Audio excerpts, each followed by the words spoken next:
My history can beat up your politics. President Bush in recent weeks has pointed his cannon at the news media, specifically the New York Times, about leaking details of a program that watched the international financial transactions of Americans. But is Bush the first president to go to war with the media?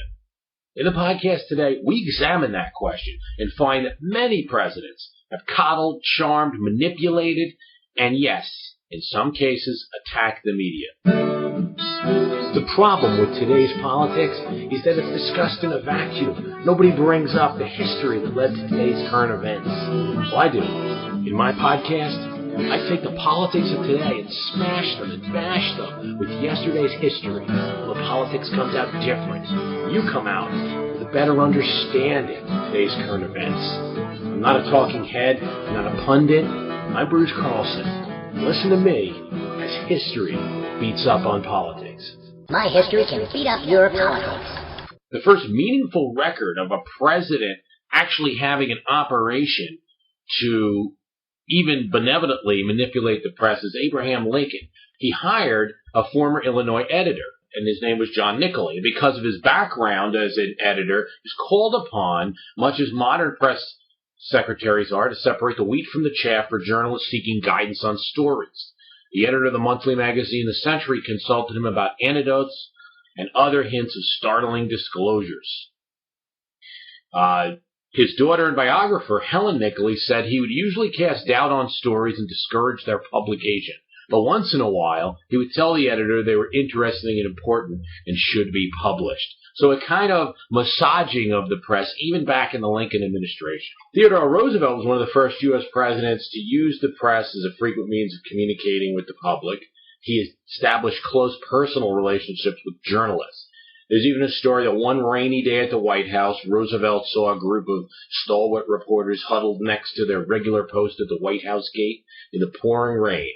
Roosevelt could tell they were miserable, so he had the staff set aside a room in the White House specifically for the press. Roosevelt was able to take care of the reporters and grant them very good access. And in return, he gained some good press. A form of presidential manipulation of the press. Woodrow Wilson is actually the president who invented the formal press conference. That, in a way, is a form of manipulation because Wilson was seeking to increase the visibility of the presidential office and to somewhat direct the agenda, questions, and who got invited. His first press conference was in 1913. 125 reporters showed up, but Wilson would not agree to be quoted. It was all off the record, and only reporters were allowed in the room. But later, these press conferences would come back to haunt him. During the development of the League of Nations, Wilson gave up the practice of speaking to the press and took his case for the League directly to Congress and to the people and established a committee on public information to dispense his propaganda. Franklin Delano Roosevelt used charm and coddled the press. After the stiff and stuffy Herbert Hoover, the press corps was excited about the new presidents. Personal charm was his main method of manipulation. He presided over a press room with ease and developed good relations with the media. In the months directly following his inauguration, the president enjoyed a honeymoon period second to none. The only point where the press departed was in the president's proposal to pack the Supreme Court. Okay, I want to talk about John Kennedy. Now, this is interesting because John Kennedy, widely perceived as very charismatic, that had very good relations with the press. However, for all his personal charisma, he actually behaved in a way as if he viewed the press as an obstacle to work around. The press routinely complained about Kennedy's use of press conferences, which allowed him to speak over the heads of the reporters and to the American public. Why did he do it? Well, one reason is that despite television's importance in 1962, newspapers were still the most prevalent form of information. And newspapers, particularly in small towns, were owned by the largest business person in the town, usually were slanted Republican. In 1962, the Kennedy administration asked the New York Times and the Washington Post to withhold publication of a story that the Soviet Union was installing medium-range ballistic missiles in Cuba. And both papers agreed in the interest of national security. But then, a week later, Kennedy addressed the Newspaper Publishers Association, and he used them as scapegoats. He said, "This nation's foes have openly boasted of acquiring through our newspapers information they would otherwise hire agents to acquire through theft, bribery, or espionage. Every newspaper now asks itself, with respect to every story, is it news? All I suggest is that you add the question, is it in the interest of national security? Well, some reporters were livid. He was criticized publicly by the Los Angeles Times and the Boston Globe for censorship. Now, to be clear, John F. Kennedy did not single out any newspaper, did not single out any reporter and sort of take them to the outhouse. It wasn't a direct attack. It was more of a, your anticipated cooperation is expected.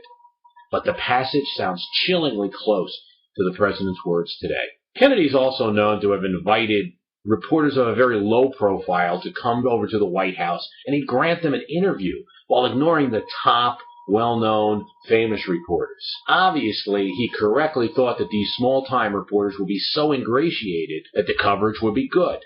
In Richard Reeves' book, President Kennedy, Reeves talks about how Kennedy even got a reporter to write a story that he was a speed reader, a legend that even survives today. While Kennedy was a good reader, he wasn't a speed reader. Of course, one cannot talk about Kennedy in the press without talking about Kennedy's affairs and liaisons, which are well known today, but were not reported at the time. This didn't involve so much direct manipulation because the culture at the time was different. In a 1993 interview in the Washingtonian, Pierre Salinger, Kennedy's press secretary, said journalists once asked him directly about John F. Kennedy's sex life. I said, look, he's the president of the United States. He's got to work 14 to 16 hours a day. He's got to run foreign and domestic policy. If he's got time for mistresses after that, what the hell difference does it make? The reporter laughed and walked out, and that was the end of the story. For sure, Salinger says, I couldn't have gotten away with that in the 90s. And he couldn't. The culture was different. But many people have raised the question of, if there was a second Kennedy term, if some of these scandals would start to have come out, because while it was something that wasn't reported in those days, this president was engaging in so many of these well-known around the Beltway liaisons and affairs and scandals, etc. It's kind of hard to tell how much of it was the culture and how much of it was reporters not wanting to lose the access with the White House. With Lyndon Johnson, manipulation of the press was more personal, and we know about much of it because Johnson taped his conversations, at least the most important. On the Monday morning of John F. Kennedy's funeral, the new occupant of the Oval Office was on the phone with Joseph Alsop, leaning on the powerful Washington Post columnist to oppose his paper's editorial call for a blue ribbon commission to investigate the assassination in Dallas. Johnson preferred that the inquiry be handled by the state of Texas and the FBI. The very next morning, he appealed to Katharine Graham, who was the head of the Washington Post, to put the squeeze on congressional opponents of his civil rights bill by running embarrassing stories about their vacations. They're not working now, he said, and they're not passing anything, and they're not going to, he complained to Graham. So I'd like for the Post editors to be asking these fellows, where did you spend your Thanksgiving holidays? Tell me about it. Was it warm and nice? And have them write a little story on it. In that case, manipulation of the press was used for what we'd all agree is a good thing, passage of a civil rights bill. But it's still manipulation nonetheless, and a very kind of aggressive and personal manipulation. The president picking up the phone and calling editors. He was not above even pulling on purse strings. Pressed by financial backer George Brown, chairman of Brown and Root, to approve a merger of two Houston banks sought by John Jones, president of the Houston Chronicle, Johnson proposed a quid pro quo. I want Jones to write me a letter, he said. And the letter's going to say, Mr. President, I just want you to know that we're making arrangements for special coverage in Washington for the Chronicle, and so far as I'm personally concerned and the paper's concerned, it's going to support your administration as long as you're there. Sincerely, your friend, John Jones. The president dictated a letter to be written by the editor of the Houston Chronicle to him, telling him how great he was. Johnson got the letter, and 5 days later, the merger was approved. In Richard Reeves' book, President Nixon, Nixon's memos to his staff were full of assaults on the press and dreams about punishing the New York Times and putting Brent Bradley in jail and things like that. Some of these dreams never made it to action thanks to the filtering of his instructions by top staff. Not all his little instructions in handwritten corners of memos were taken seriously. But Nixon did go to war on occasion. His press secretary, Ron Ziegler, went out every morning when the Woodward and Bernstein stories about the burglary at Watergate occurred. Every morning went out and attacked the Washington Post. Later, Ziegler had to apologize to the reporters when the stories were proven true. and Nixon's FCC harassed TV stations that were routinely critical of the administration. And while Jimmy Carter was elected in the aftermath of Watergate and promised the American people, "I'll never lie to you," Bob Woodward points out that Jimmy Carter was just as adept at manipulating the media, though sometimes in an awkward way. Ben Bradley, then the executive editor of the Washington Post, and Woodward met with President Carter, who leveled with them off the record about CIA payments to King Hussein of Jordan. While there were reasons for the payments, and the Washington Post agreed in the interest of national security to keep the matter off the record, it didn't exactly fit with the normal Jimmy Carter, foreign policy to pay off a king in the Middle East. Carter then went on after their meeting to give congressional leaders a different story and chastised Woodward for writing a story based on their meeting. In a way, he was using the Washington Post as a wedge between him and Congress. Woodward was left with a feeling of distaste, which he reports in his book Shadow, and a sense of foreboding, and here we go again with another president. Carter's secretary, Jody Powell, was one of the few people in the White House who knew about the plan to rescue hostages in Iran, the Desert One operation. Jack Nelson of the Los Angeles Times got wind of the story, called Powell, and asked him whether any rescue attempt was in the works. Powell said no decision had been made on any military move, and it would be more likely something like a blockade if it was undertaken.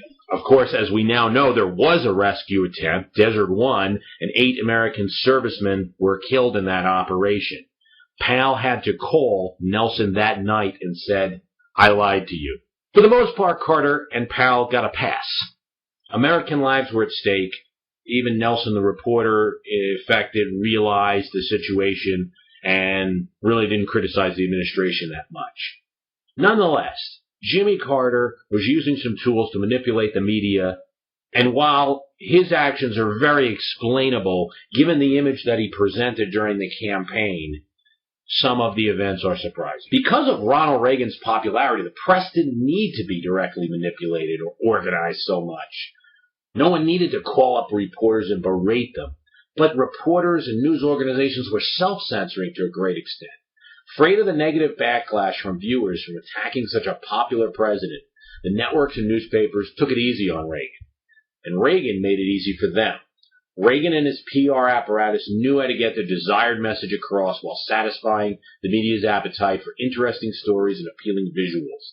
The settings of the president's public appearances were carefully controlled, so he stood before flattering backdrops and often too far away from reporters to ask questions. Here are a few examples of the media self-censoring in the Reagan years. The management of CBS News, which is allegedly the most liberal of America's TV networks, ordered its Washington bureau and the White House correspondent Leslie Stahl to tone down criticism of Reagan because ordinary Americans supposedly didn't want to hear it. At the New York Times, correspondent Raymond Bonner was pulled off Central America after his expose of a civilian massacre by U.S.-trained forces angered administration officials and their right-wing allies at the Wall Street Journal. A camera crew for ABC News filmed troops on their way to Grenada and got confirmation of the impending invasion from U.S. officials in the region, but their executive producer in New York trusted an off-record denial by the Pentagon more than he trusted his own reporters and his own camera film, and killed the story. There's downside to this reporting during the Reagan years. When Soviet leader Mikhail Gorbachev unilaterally halted nuclear testing and invited Reagan to do the same, the halt went unreported in the United States until Gorbachev extended a second and then a third time. And when it was mentioned and dismissed by ABC News correspondent Sam Donaldson as being nothing but propaganda. President Clinton used a variation of the press conference with his televised town meetings. With those conferences, Clinton managed to sidestep the White House press corps and address questions asked by average citizens, of course, arranged in advance. One such mini-conference featured children and was moderated by PBS's Mr. Rogers. Still, Clinton never reached the self-censorship that Reagan did, the fear of the presidency that the press had during the Reagan years, nor did he engage in the aggressive working of reporters that the Bush administration has. So hearing about how different presidents have manipulated have manipulated the media, and they all have to a certain extent in the modern era. Gives us some perspective on what George W. Bush is doing.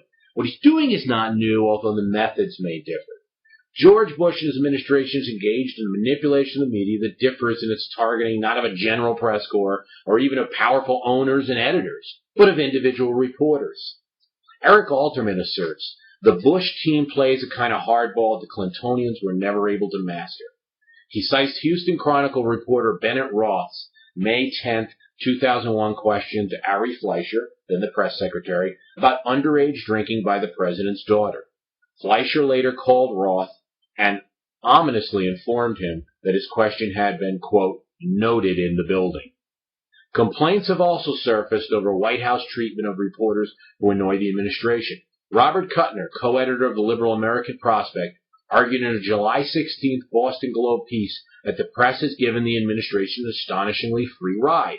Cutter contends the Bush team is very effective at pressuring and isolating reporters who criticize Bush. So working reporters bend over backwards to play fair. If they don't like a reporter, they freeze him out. They don't return the phone calls. A more sinister example is the case of Jeffrey Kaufman, an ABC News correspondent who posted a story about declining morale among U.S. soldiers in Iraq.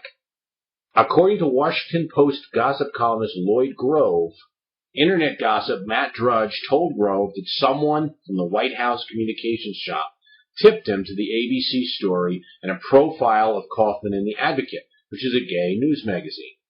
Drudge quickly linked the two stories on his popular website, according to New York Times columnist Maureen Dowd on July 20th.